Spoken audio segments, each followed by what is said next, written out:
Joe Reitz, play offensive lineman for the Colts, and I'm in my 8th year in the NFL and my 6th year with Indy.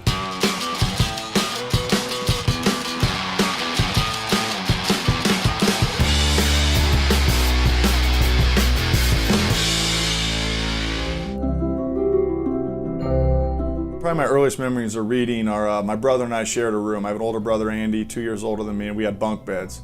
And my mom would come in at night and read to us. So she would come in and read a chapter, every night, and then the next night read chapter 2. And we'd always try to get her, hey, read another one, Mom, read one. And if she was, feeling like it, if it wasn't too late, she'd read us another chapter. And that's something that I remember, an early childhood memory, that I always cherished growing up with my mom. My favorite childhood book is Where the Red Fern Grows. Story of a young boy in the Ozarks, and he had got saved up his money, got 2 coon hounds, and old Dan and little Ann, and went and took all the money and sold the raccoons and pelts. It's a heartwarming book. I actually read it a couple years ago. Just kind of brought back some fun memories.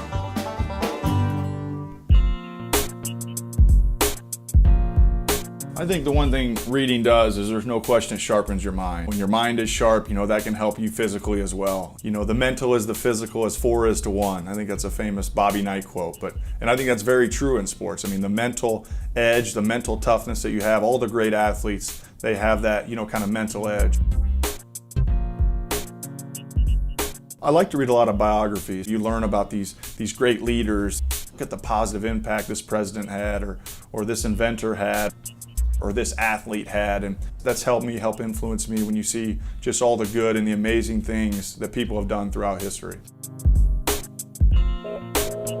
I read Unbroken this past off season. The book's always better than the movie, right? So I got this great image of how the book was. I don't know if I'll see the movie, but the story of Louis Zamperini and what he did, an Olympic runner, and his ship goes down in World War II, and he gets taken to a Japanese prison camp, and he went through a lot of stuff for a lot of years. When a story's told like that, something you think you're going through, something you think is tough, some adversity, you read a story like that and you're like, wow, I cannot believe man's will was able to get him through that. So I think that's something we can draw on from books. When things aren't going like we'd like in our own lives, or adversity hits, you can read and you can gain a lot of strength and a lot of impact from other people.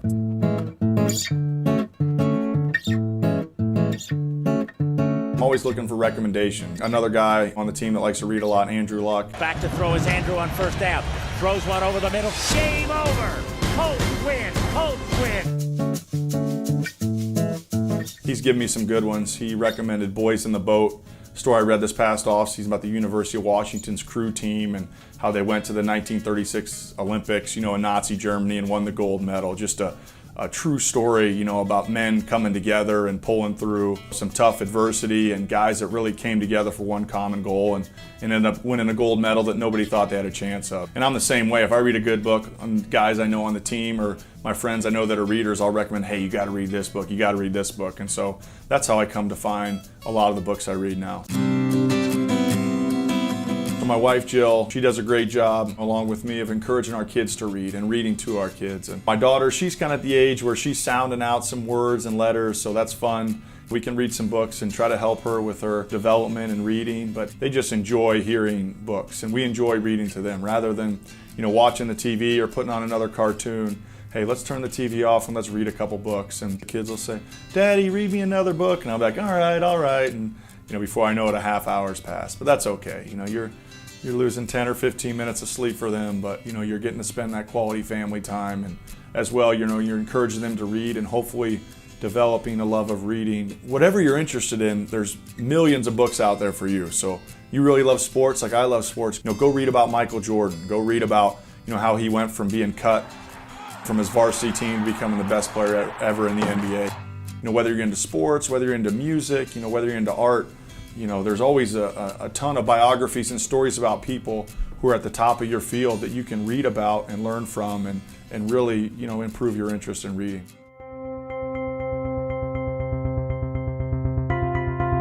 I think reading can take your mind wherever it wants to go. You can read a book and you can paint a picture in your mind of something you probably never dreamed of. And I think reading unlocks that door. It unlocks your imagination.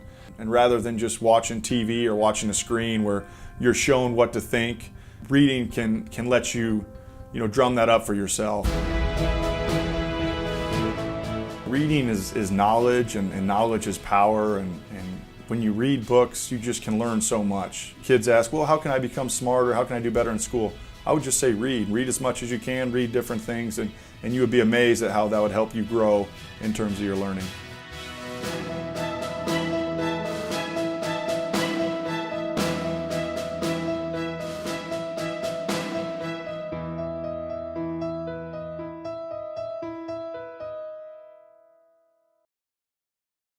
So the wolf said, I'll huff, and I'll puff, and I'll blow his house down. But what happened? The house didn't come down, did it? So the wolf went through the chimney. But what happened when he went through the chimney? A fire. A fire, and the fire burned the wolf, and he was on fire. Woo! And the wolf had to run out of the house, and they never saw him again. Whoa! You're silly.